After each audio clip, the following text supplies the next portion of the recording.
Your relationship with money matters. I'm Michelle Perkins, and this is the Money and You podcast, where I will be breaking down your relationship with money, offering tough love money tips, and a money dating plan that will focus on lifting the barriers to success to help pave the way for better money practices and increased wealth. It's time to take control to live a limit-free life. It starts today. Hello and welcome to the Money and You Show 2022. I can't believe it's the new year. I'm happy it's the new year, and we're off and running with a new season of Money and You shows. I have a fabulous guest today who I think is so appropriate to start the year off with, especially after the last couple of years. So we're going to jump in just a minute. Just want to kind of preface this by saying, clearly we know now, and we probably have always known, that life is full of ups and downs. And these last couple of years have been interesting. There's a lot of anxiety, there's a lot of sadness, and there's a lot of grief out there. And so, I love positivity, and I love starting out the new year on a positive note, but I also like addressing, the realities of what's going on. And so I have a guest today who's going to help people actually to understand and work through grief and loss so that we can move into a more positive space with our futures that we're planning for 2022. I'm going to talk a lot about money in this show as well, because there are a lot of aspects of money that accompany the various situations that people encounter when they're going through grief and loss. So I'm going to, without any further ado, introduce Alison Pena. And Allison, aka the Bad Widow, coaches clients to tap into their innate resilience and take back their lives after loss with stories, insights, and strategies. After losing her husband to pancreatic cancer in 2016, Allison designed new ways to re-engage, reinvent, and rebuild back to life, work, and even love. Her recently published bestseller, The Bad Widow Guide to Life After Loss, Moving Through Grief to Live and Love Again, is available to support anyone grieving and those who care but are unsure what to say or do to support them. So Allison, welcome. Thank you. Yeah, thank you. Thank you so much for being here. I find that it's very interesting how the financial industry has traditionally worked, and how it's almost as if we sit down with a financial advisor and they line up a series of actions we can take and things we can invest in, as if nothing will happen along the way. And if we just do that, if we just automatically deposit a certain amount into certain accounts, at some point it's all going to be, easy peasy. And, it doesn't really take into account life and the things that happen. And I can't tell you how many people I speak to who, start off by saying, I never thought I'd be here at age 40 or 50 or 60 or 70. And it's really interesting to me. So I think that you are going to be incredibly valuable and helpful to people listening today to see, how to handle these aspects of life. So would you go ahead and introduce yourself kind of again and tell a little background? Yeah, so my name's Alison Pena, and I live in New York City. And I come actually from 3 generations of investment bankers, but I am a grief resilience coach. So I work with people typically when they hit that tipping point where they're ready to take back their lives. And one of the most complicated aspects of grief is actually money. Imagine that you have had a spouse and you and your spouse have been investing. Among other things, I was at one point a Merrill Lynch financial advisor. My dad was an investment banker. He and his partners sold their firm to Merrill Lynch in 1978. So I have a background where, in my family background, I know a lot about money. And imagine that, because I had clients like this, you are with your husband or spouse or significant other, and you are building up your assets in an account, and then that person dies. And you're going back to that advisor, but perhaps that advisor, if you're a woman, has only been speaking to your husband. Mm-hmm. This happens a lot, like an enormous amount. And so suddenly they are advising you based on their relationship with someone who's no longer there. And with regard to the money that's been created together, there's no one you can trust. Mm-hmm. Mm-hmm. So with this background in money, with having been a Merrill Lynch financial consultant for 4.5 years, come 2015, my husband, who I'd been with for more than 20 years, married close to 20 years, was diagnosed with pancreatic cancer, stage 4 pancreatic cancer, which, if you know anything about pancreatic cancer, it's basically a terminal diagnosis. There are very few people who make it through. So suddenly, after almost 25 years together, we were looking at that our life together was going to be over, and very soon. By the time he died, we were spending $2,500 a month in pain meds. Wow. Yeah. Opening the mail was painful because it was another bill. It was another something that maybe we couldn't pay. And so beyond the stress of that, I had a husband who was dying, who literally one day was riding his city bike around the city, and all his hair and his eyelashes flew off his head. Wow. And so the devastation of seeing that and being with him through that, and the bills, the endless bills. So even with insurance, when they send the bills out to the diagnostic labs, that's not covered very often. Some doctors are covered, some doctors are not covered. So in the middle of this experience of going through and trying to support my husband and going to every chemo appointment, there was also this, which neither of us really understood, and we struggled to manage in some way.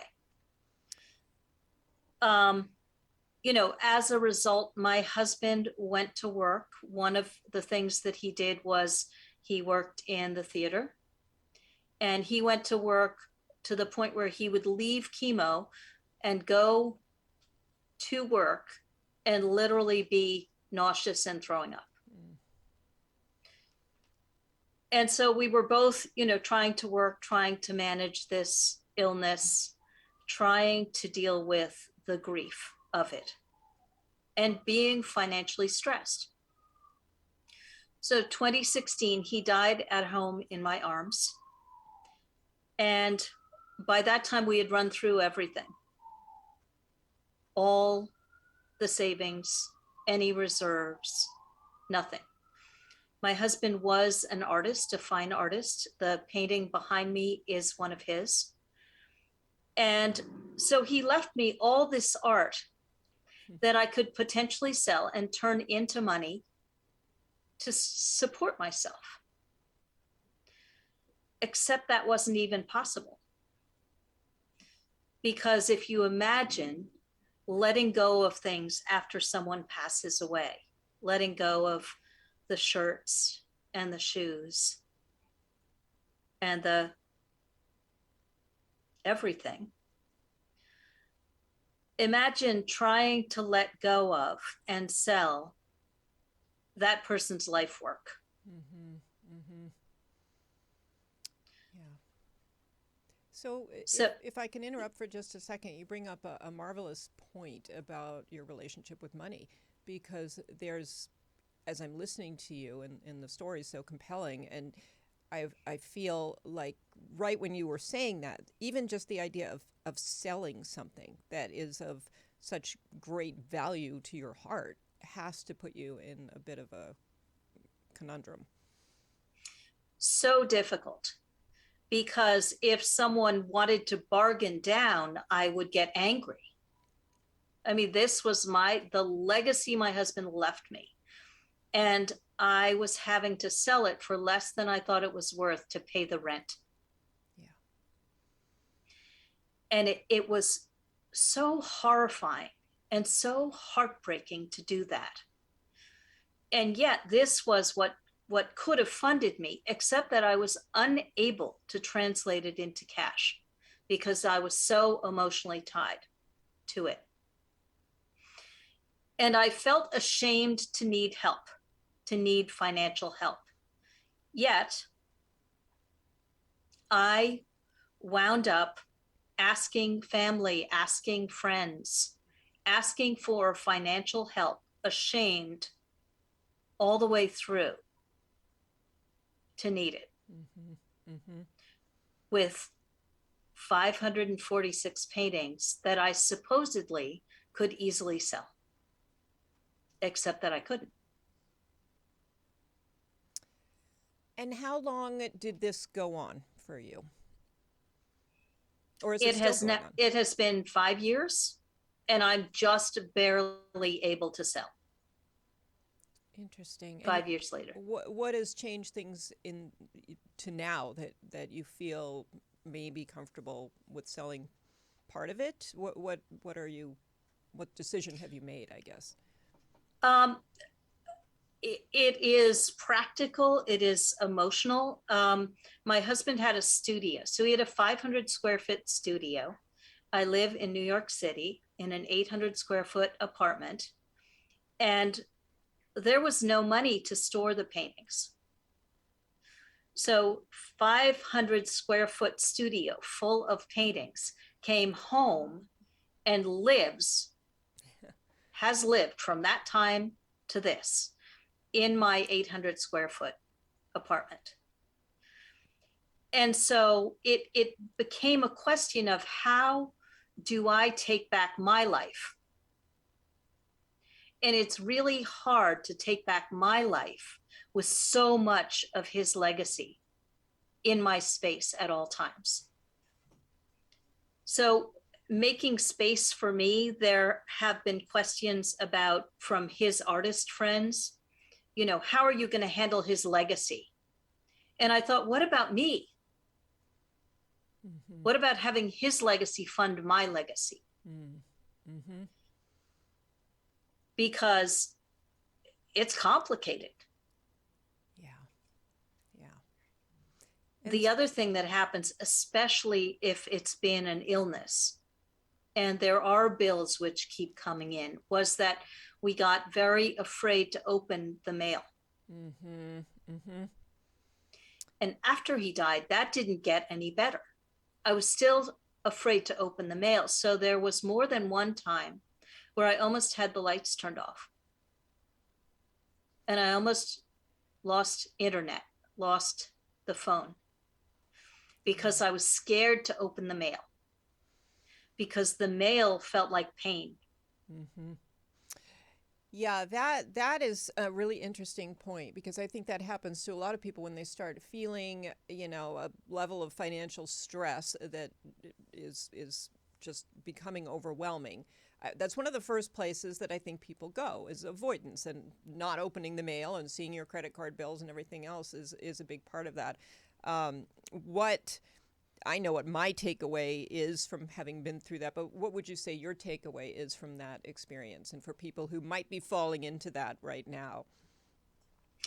Well, I guess what I decided, so once I was able to get a little bit back on my feet, what I decided was that this was not solid ground, and I was going to rebuild solid ground. So I started getting much more mindful about what I was spending and what was happening with the money in a way that I had honestly not really done before.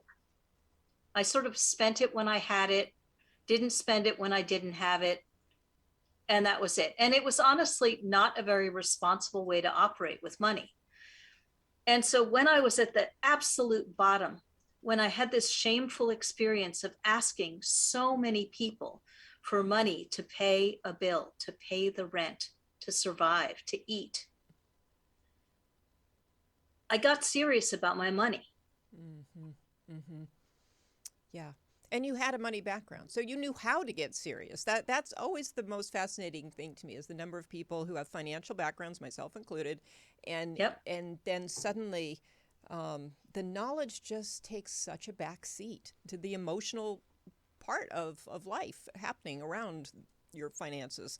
I think it's so interesting. Would you say, if we go back to the shame, because I think that's a really fabulous point, because that does happen to people, whether they've lost a job, whatever it is, they can fall into a space of pretty intense shame, and then to move out of that is quite a process.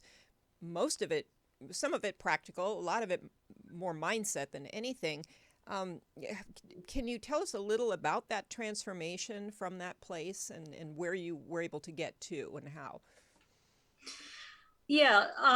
The shame, one of the things that concerns me most in the work that I do is this shame, that we shame people for some of the hard things that happen.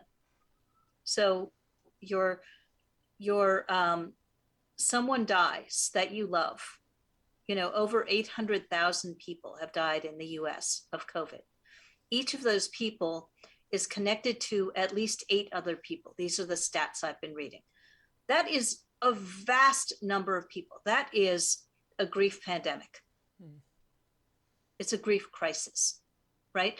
So if we don't address the fact that we shame people for needing help, that is a huge problem.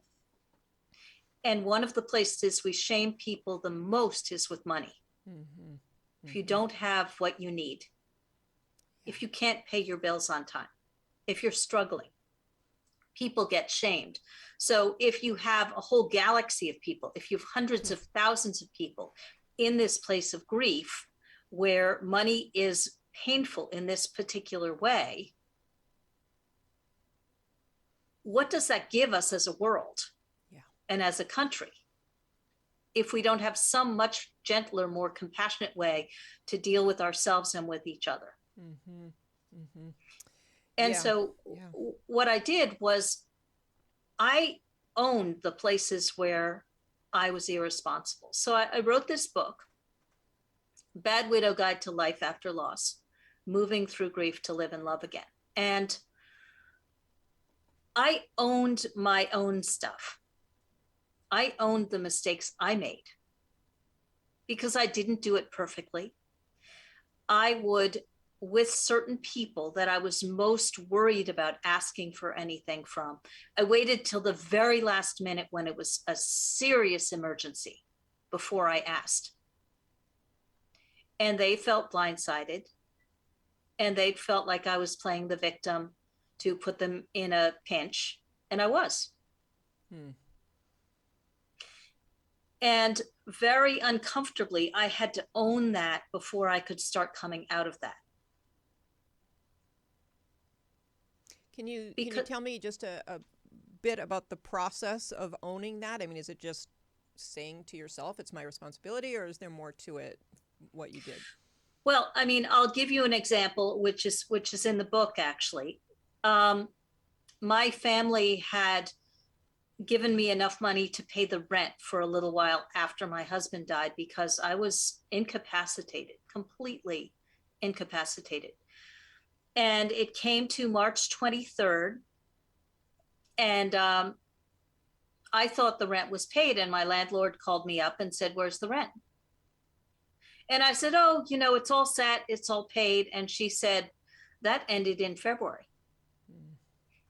So it's March 23rd. I have zero idea where the rent's coming from.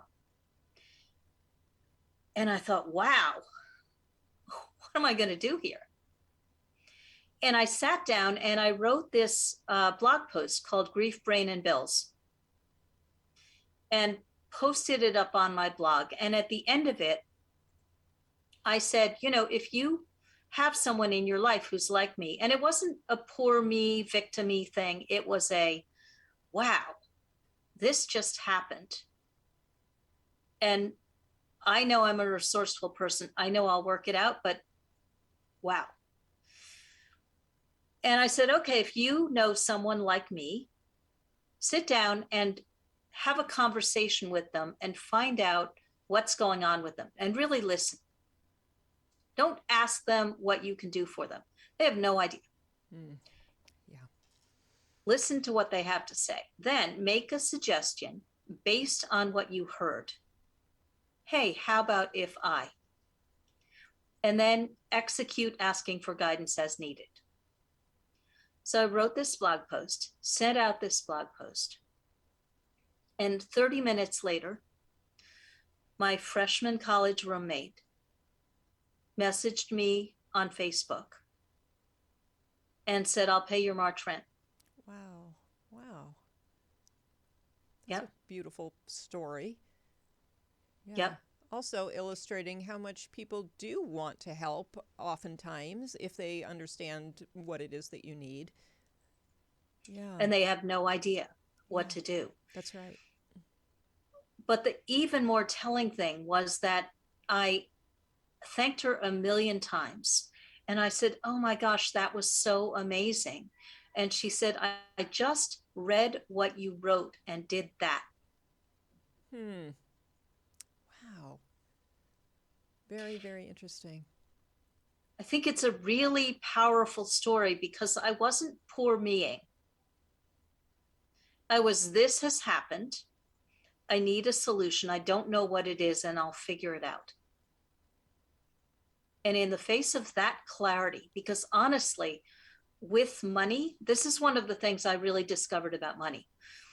Clarity is a superpower with money. Mm-hmm. Mm-hmm. It is.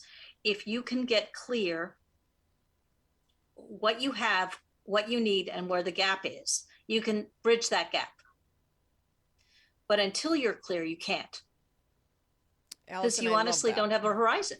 I love that. And it really speaks to how far down the opposite road it takes you when you don't open your bills, for example, because everything gets fuzzier and cloudier. And what I found with that was your imagination takes you actually to some darker places than you might even find you're in. And there's no way to be finding solutions from that place of, really just unknowing. Absolutely fearful places. Yep. Yeah. And with that clarity, you can expand your horizons. You can actually generate more money if you have a bigger longing. Mm-hmm. One of the real dangers of grief after you lose someone is that your world starts getting much smaller. And we see this as a grief crisis with COVID. Our worlds have gotten much smaller. Mm-hmm. We were talking about, I've been going to some movies and you haven't. And that world got smaller. Yeah. And the thing about grief is it doesn't come back automatically. It's actually a choice to start expanding your horizons. So with life and with money, it's a choice to start expanding horizons. If I want to do things beyond the basic, then I need to make more money. To make more money, I need to know what I want with a longing that's big enough to go for it. That's beautiful. So creating that why for yourself, and yep. How would you summarize what is meaning for you right now and purpose? I would say it's really looking into, one of the things that I do is I decide what I want and then I price it out. Because it's that clarity, right? If I want to take a trip to England, for example, I need to know what's the airfare and what will it cost to stay there and all of that. Because until I do that, it's a wish and a prayer. Mm-hmm. Mm-hmm. Right? Whereas once I do that, I can know I'm bringing in this amount of money, this amount's going out. To go to England, for example, I'll need to generate this much more. And then I can make a plan to do that. Yeah.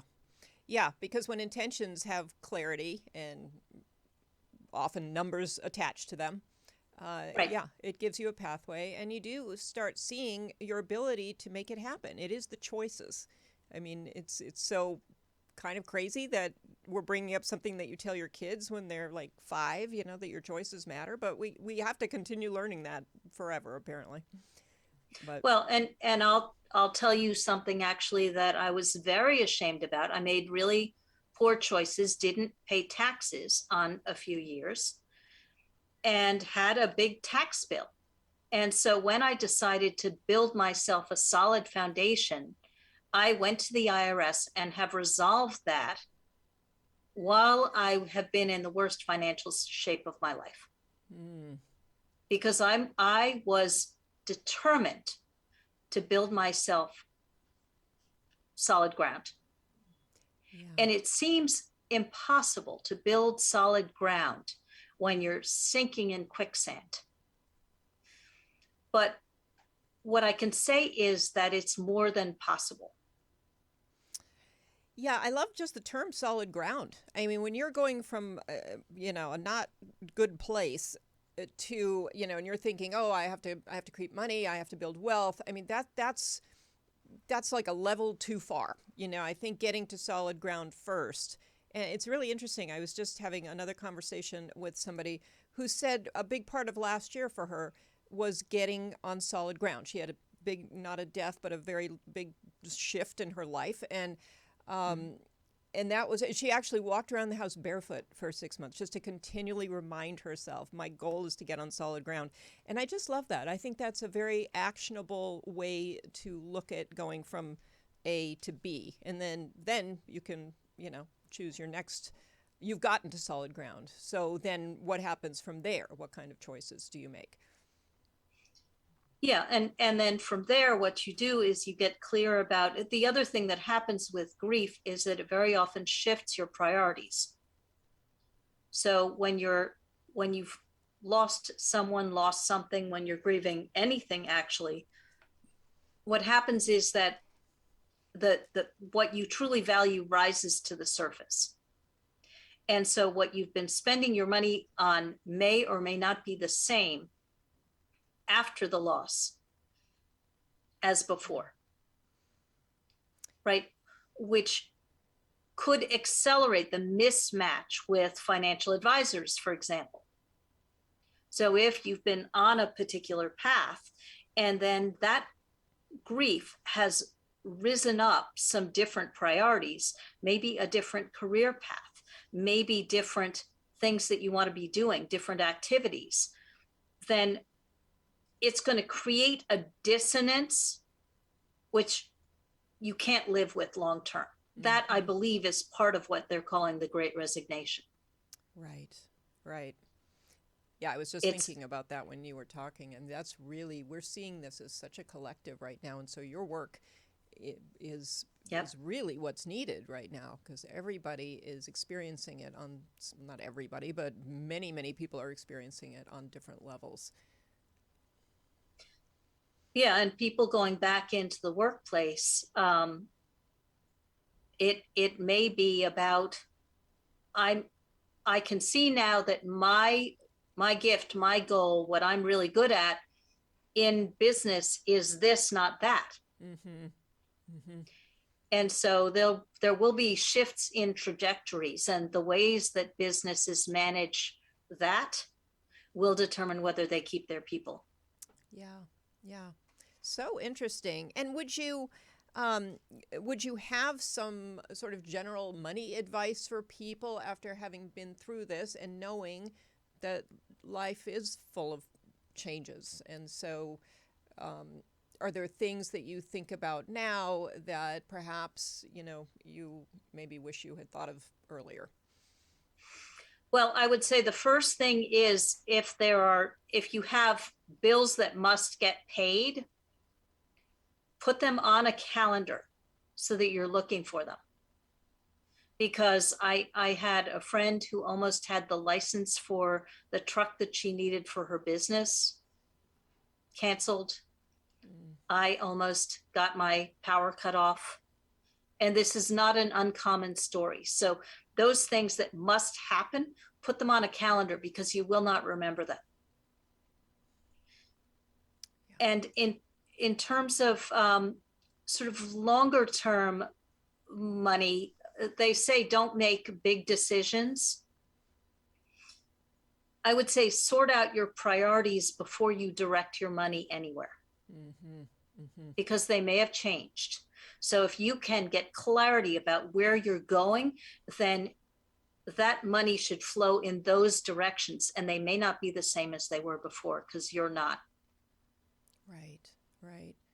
And tell us how you help people who are going through this, because clearly it would be something where, you know, it would be very difficult to do this on your own. I mean, to even manage just anything, getting dressed. So how do you help people? It's complicated. I am a grief resilience coach, so I work one-on-one with people. I have a book, The Bad Widow Guide to Life After Loss, Moving Through Grief to Live and Love Again. And in February, I'm going to do my first workshop, 90-minute workshop called Reconnect, because one of the biggest casualties, and especially in interactions about money, of grief are to our relationships. And so we get disconnected from the people we care about who care about us. And so Reconnect is about how do you start reconnecting with those people to build out your life again, to expand those horizons. Yeah, very interesting. And so is this a program where you work with a group, or are you working with people one-on-one? How does this go? Yeah, the program is going to be working with a group, and you can sort of get a sense of who I am, how I work with people. It's a little program to actually get you started. The point is that people have become disconnected from each other in the last 2 years. And so when I look through the body of all of my work to see what would be most valuable to people right now, it's that. Yeah. Okay. I love that. And you found a way to become reconnected with people. And Yep. Can you know, because you brought up your family and having to ask them for money, was there a process that followed that kind of helped resolve some of that for you in those relationships, as well as moving on and having new relationships? There are some relationships that were seriously damaged in that process, and some that are fine. Okay. And so there's, in all honesty, some repair work to be done. I mean, basically what I do, Reader's Digest version, is I help people reconnect to themselves so that they can reconnect to others. I help them re-engage in the world when the world contracts, reinvent themselves because you're not the same person, and rebuild networks. And that's basically all that I do with people. I love and that will take people through grief in a really much more peaceful and proactive way. Okay.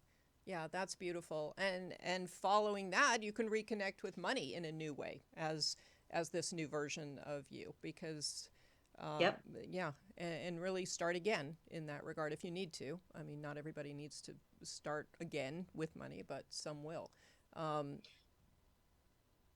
Yeah. Yeah, having peace about the money that I was saying before we met, that sometimes people have gotten life insurance, that they have significant assets, and they're reluctant to use them or feel ashamed of using them because maybe that's the last thing that person can give them.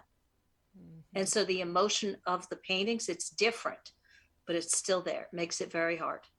Yeah, that's a wonderful thing to be able to help people work through, because it's actually not something that many people would think of in advance, I don't think. I mean, I think you have to be going through that to recognize that as a serious issue.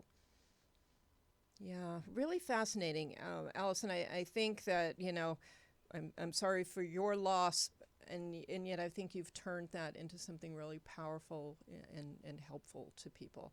And so for that, we appreciate you very much. And can you let people know how they can reach you and connect with you?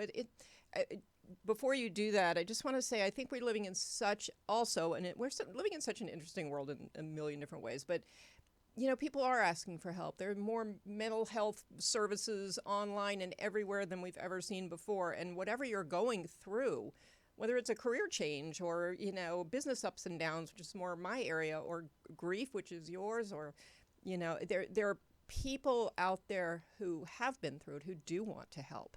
And I think the culture is changing that way. And I hope it is, because it's a beautiful thing. You connect that way. That might be the first connection that you make after going through something that shows you that, in fact, reconnecting with people is important. Yeah, absolutely. So how can people reach out to you and find you and talk to you? Best way to find me is go to badwidow.com. Pretty easy. Badwidow.com, it has a link to buy the book. It has a link to register for Reconnect. You can schedule a call with me to actually talk about one-on-one coaching if you think that might be the thing that you need. So that's where everything is, badwidow.com. And I have to ask, why are you a bad widow? What does that mean? I am a bad widow because after my husband died, I discovered that people had a lot of assumptions that were not accurate about me. So they assumed that I was broken and that I might never recover, as opposed to that I was heartbroken. And people do this a lot as well with money breakdowns. They assume that you're broken by the money breakdown. I'm here to tell you can't be broken. And I call myself bad widow because my intent is to blow up these assumptions that people are broken and to say, that's a myth. That's not true. You are extraordinary and you can come back from anything.